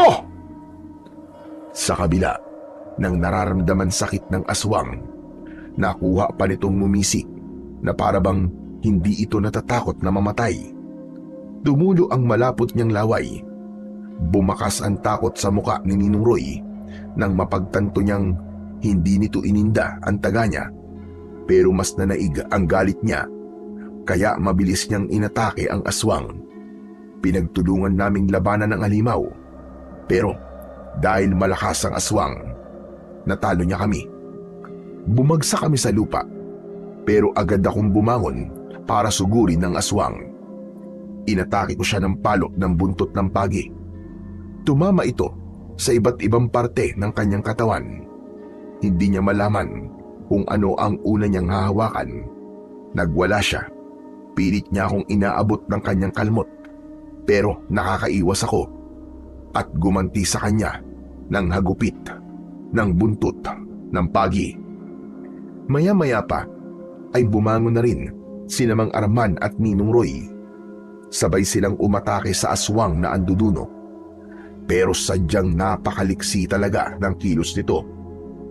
Sa isang iglap lang, nagpalit ito ng anyo bilang isang malaking aso. Nasindak ang mga kasama ko at natulala dahil sa takot. Hindi ako nagpadala sa takot ko. Sinugod ko siya ng hampas ng buntot ng pagi. Tinamaan ko siya sa leeg. Pero gumanti siya ng kagat sa braso ko at nabitiwan ko ang buntot ng pagi. Bitiwan mo ako! Hayop ka! Dahil sa malakas na puwersang nanggagaling sa loob ng katawan ko, hindi ko napigilan ang sarili ko. Sa harap mismo ng aswang na anduduno, nagpalit ako ng anyo bilang aswang na asbo. Higit akong mas malakas kaysa sa aswang na anduduno. Ito ang katotohanan sa pagkatao ko. Isa kong aswang na asbo na kumakalaban sa mga masasamang aswang. Patutunayan ko sa lahat ng mga tao na hindi lahat ng aswang ay masama at kampi sa kadiliman. Umalingaw-ngaw sa paligid ang alulong ko, kaya napaatras ang aswang na anduduno dahil sa takot. Hinila ko ang kamay niya. Saka kami nagpambunong dalawa. Bawat suntok ko sa katawan nito, ramdam kong nadudurog ang kanyang buto. Sumuka siya ng dugo at nagkikikisay ang katawan nito. Hindi pa ako nasiyahan. Sinaksak ko siya sa tiyan gamit ang matutulis kong mga kuko. Ibinaon ko yun hanggang sa lumubog ang kamay ko sa kanyang katawan. Dinukot ko ang lamang loob niya. Saka ko siya binuhat at inihagis sa malayo. Humarap ako sa mga kasama ko. Baka sa mukha nila ang labis na pagkabigla. Hindi nila alam na isa akong aswang. Si Ninong Roy ang unang nagsalita. Delphin? Ikaw ba yan? Opo, Ninong Roy. Ako nga po ito. Tama kayo. Isa akong aswang. Isang aswang na asbo. Pero kailan pa? Kailan ka pa naging aswang? Nasa dugo ko na po ang pagiging aswang na asbo. Patawarin niyo po ako kung matagal kong itinago sa inyo ang tungkol sa pagkatao ko. Ngunit maniwala po kayo, Ninong. Hindi ako masama. At kahit kailan, hindi po ako tumikim ng dugo at karne ng tao. Hayop lang po ang kinakain ko. Hindi napigilan ni Ninong Roy ang hindi masuka. Naiintindihan ko kung bakit ganun ang reaksyon niya. Si Mang Arman naman, lumapit siya sa akin. Nangingilid ang luha nito sa kanyang mga mata. Alam ko na hindi mo ginusto na maging aswang. Saksi ako sa pagiging mabuti mong nilalang. Hindi kita husgan. Sa halip magpapasalamat ako sa iyo. Dahil tinulungan mo kaming harapin ng mga aswang na anduduno. Marami pong salamat, Mang Arman. Lumapit na rin si Ninong Ray sa akin at niyakap niya ako ng maigpit. Patawarin mo ako, Delphin. Nabigla lamang ako sa mga sinabi ko sa iyo. Nang bumitaw siya sa pagkakayakap sa akin, bumalik ako sa pagiging tao. Saka ko dinampot ang buntot ng pagi. Dahil hindi ako tumikim ng dugo at karne ng tao, walang epekto sa akin ang langis at ng buntot ng pagi. Magsasalita pa sana ako nang mula sa likuran ko, lumukso ang bagong dating na aswang na anduduno. Hindi ako nakapalag nang suntukin niya ako sa muka. Pasadsad akong bumagsak sa lupa. Inibabawan ako ng halimaw. Itinaas niya ang kamay ko. Balak niyang saksakin ako gamit ang kanyang matutulis na mga kuko. Pero bago pa yon lumapat sa katawan ko, may lumipad na sibat at bumaon yun sa likod ng halimaw. Umatungal ito ng malakas dahil sa labis na sakit. Saka maliksing tumalon paalis sa ibabaw ko. Nakita ko na nanggaling ang sibat kay Kapitan Nolasco. Kadarating lamang nito kasama ang kanyang mga tanod. Nagsimulang tumakas ang halimaw nang makita nito ang paparating na iba pang grupo ng mga kalalakihan. Ang mga lalaking ito ay kamag-anak ng 2 batang namatay. Armado ng sibat na kawayan ang mga ito.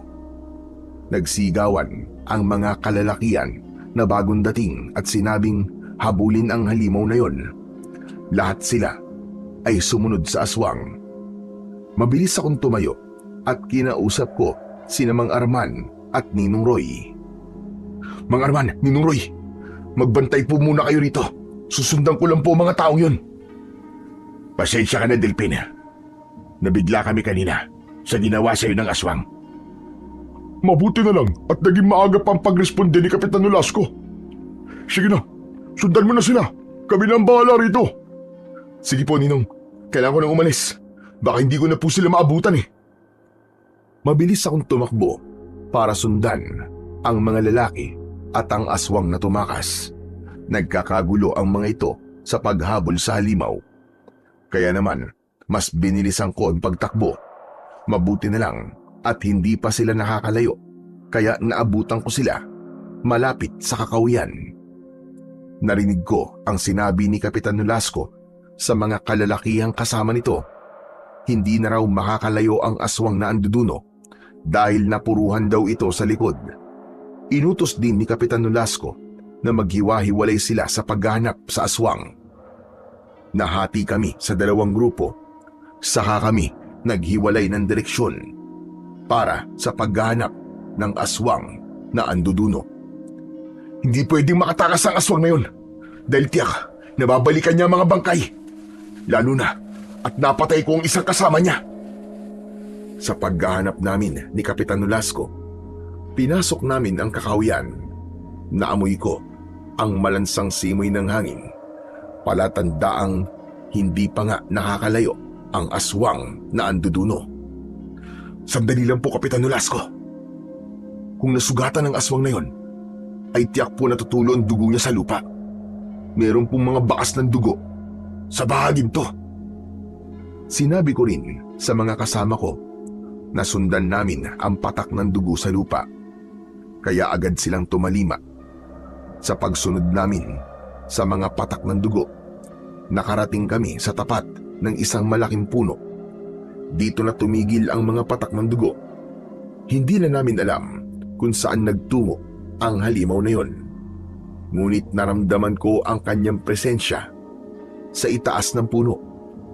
Saktong pagtingala naming lahat, nakita namin ang isang matandang babae na nagtatago sa sanga ng punong kahoy. Mga kasama, ayun yung aswang! Nasaan yung tao na siya?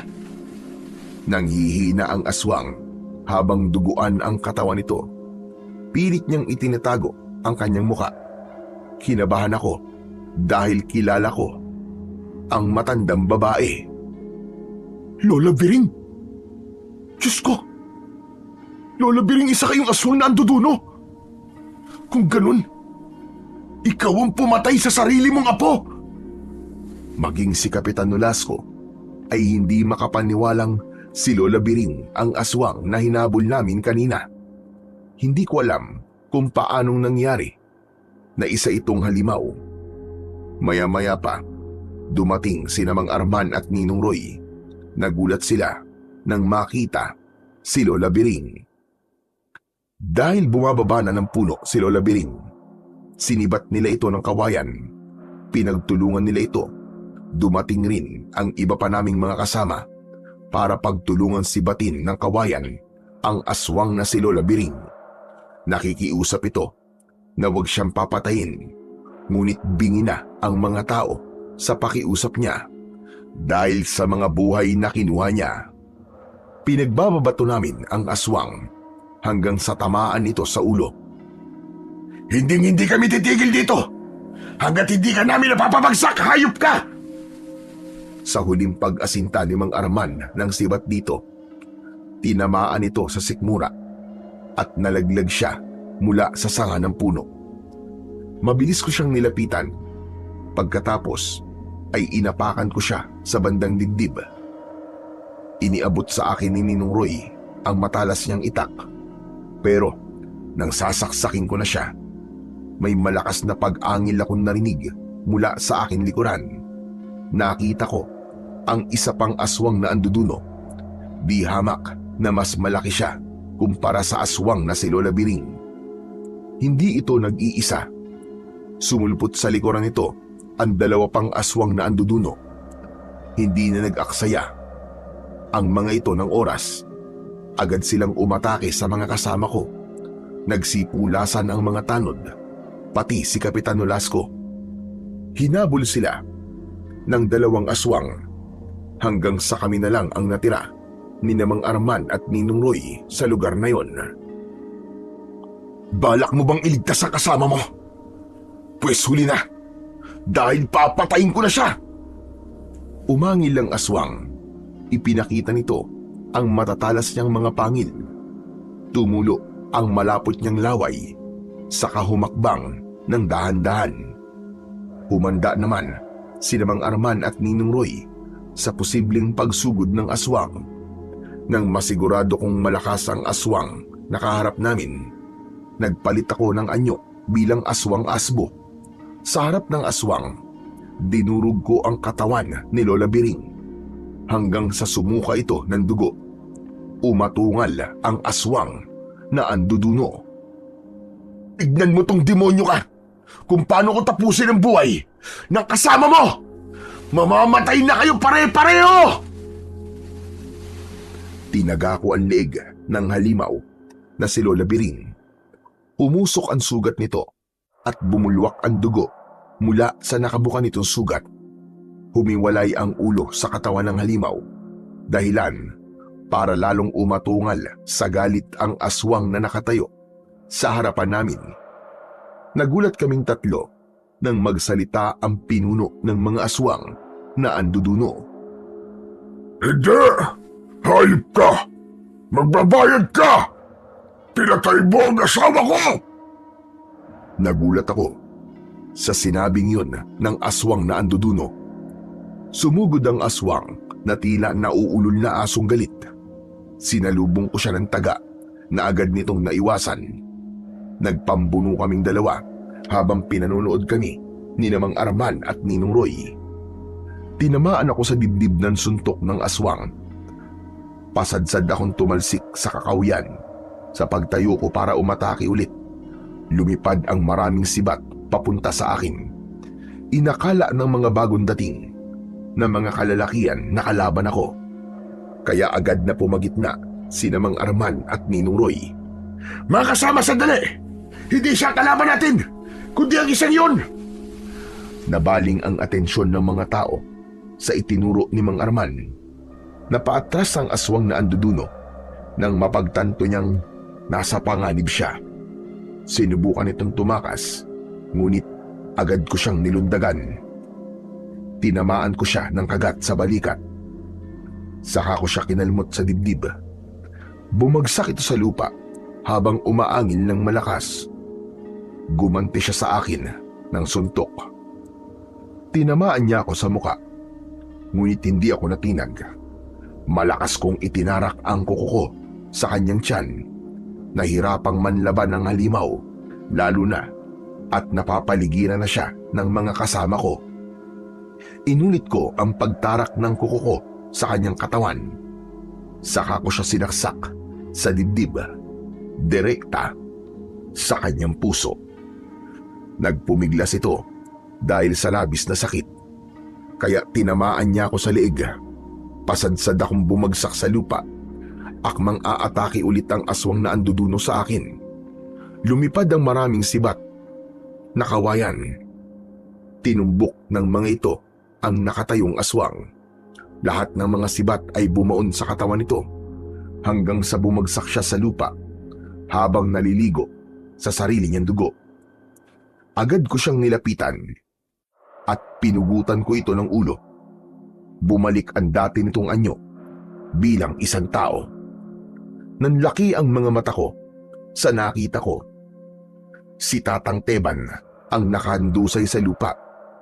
Napaluhod ako sa tabi nito, kasunod ng pagbabalik ng anyo ko bilang tao. Lahat ng mga nakasaksi sa pagbabagong anyo namin ni Tatang Teban ay nagulat. Hindi sila makapaniwalang si Tatang Teban ang aswang na matagal nang namiminsala sa baryo namin. Nagpanggap pa itong mabuting tao upang hindi siya paghinalaan na isa siyang aswang. Muntik akong maniwala sa kabutihan nito, pero hindi ko maiwasang hindi malungkot dahil kahit pagkukunwari lang ang ipinakita niyang kabutihan sa akin, naging malaking tulong pa rin sa akin ang mga gamot niya. Lumapit sa akin sina Ninong Roy at Mang Arman. Inalalayan nila akong tumayo at hinarap ang mga tao. Nagulat po ako na si Tatang Teban ang aswang na anduduno. Pero mas nagulat po ako sa relasyon niya kay Lola Biring.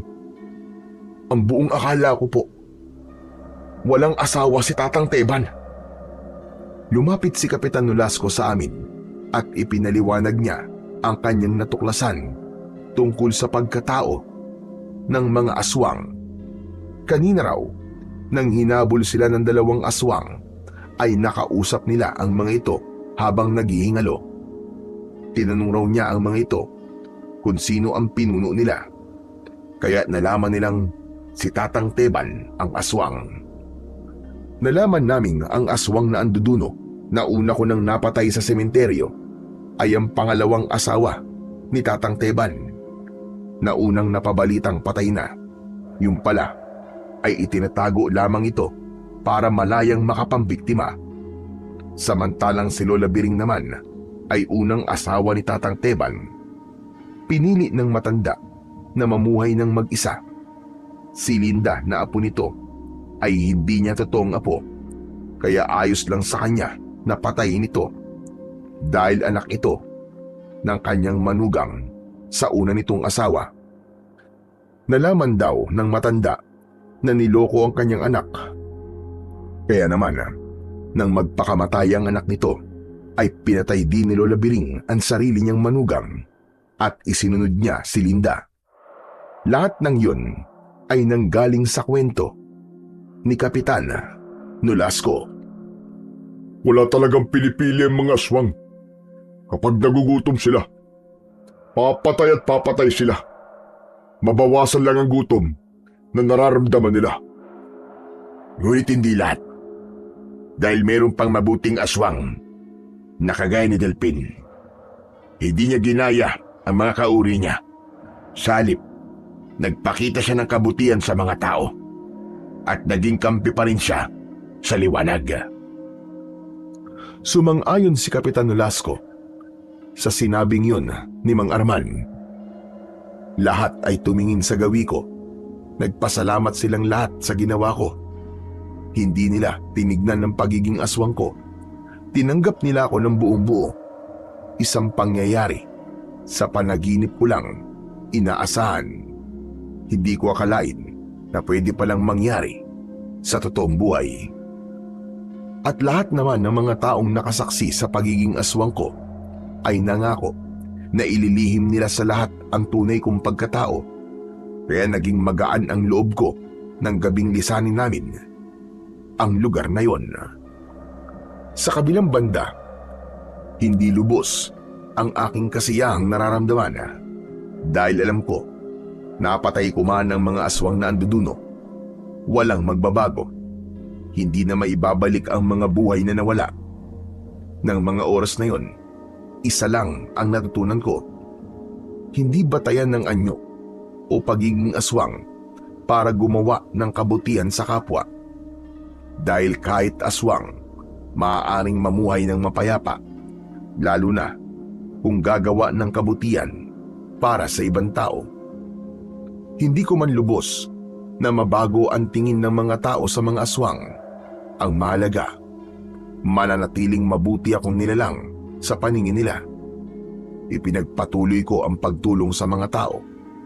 Naging mahusay akong albularyo at marami akong napagaling na mga taong may malubhang karamdaman. Kaya isang araw, habang nagpapahinga ako sa balkonahe, nilapitan ako ni Ninong Roy. Anong iniisip mo, Delphin? Mukhang malayo ang tinatanaw mo. Bigla ko lang po naalala si Tatang Teban. Nang mawala po siya, napunta sa akin ng mga naiwan niyang tanim na mga halamang gamot. Sana sa pamamagitan po ng kanyang mga gamot, marami pa akong mapagaling. Kalimutan mo lang tungkol sa mga nangyari. Wala na ang mga aswang at hindi na sila mamiminsala pa. Teka, ano bang binabalak mo sa lusong ni Tatang Teban? Napasulyap ako sa gawin ng lusong ni Tatang Teban. Nakapatong yun sa upuang gawa sa kahoy. Saka ko yun nilapitan at hinawakan. Susunugin ko po ito para tuluyang mawala na ang bakas ng mga aswang na anduduno.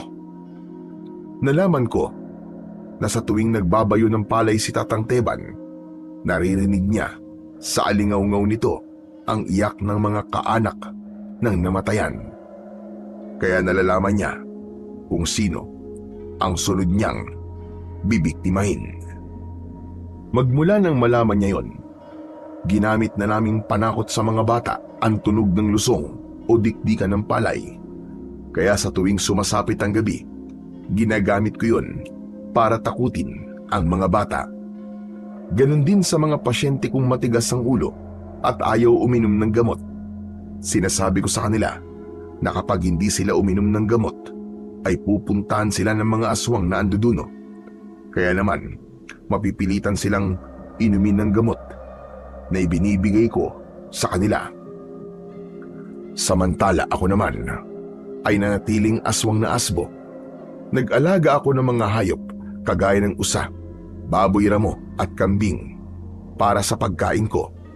Pero sa paglipas ng mahabang panahon, unti-unti ko na ring naiiwasan ang pagkain ng hilaw na karne. Sa ngayon po, ay masaya akong namumuhay kasama ng pamilya ko at ng mga apo ko. Kahapon lamang ay nakatanggap ako ng 100,000 piso dahil umabot na po ako sa edad na 100 taon. Ganun daw po talaga kapag may dugong aswang.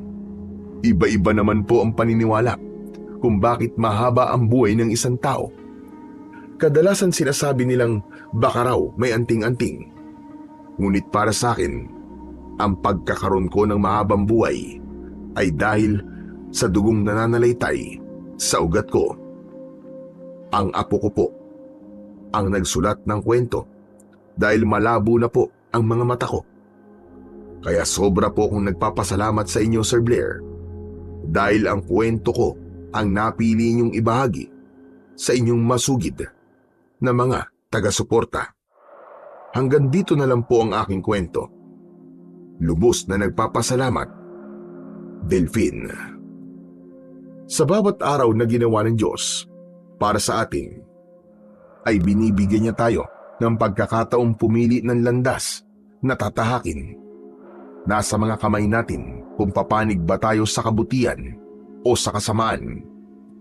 Pinatunayan lamang na hindi lahat ng aswang ay masama. Kaya wag nating huhusgahan ang pagkatao nila batay sa panlabas nilang itsura. Dahil sa mata ng Diyos, lahat tayo ay pantay-pantay. Maraming salamat po sa walang sawa niyong pagsuporta at pakikinig sa aking mga YouTube channel na The Voice Addict at Apog Isaac. Hanggang sa muli, at pagpalain po nawa kayo ng Diyos na may kapal.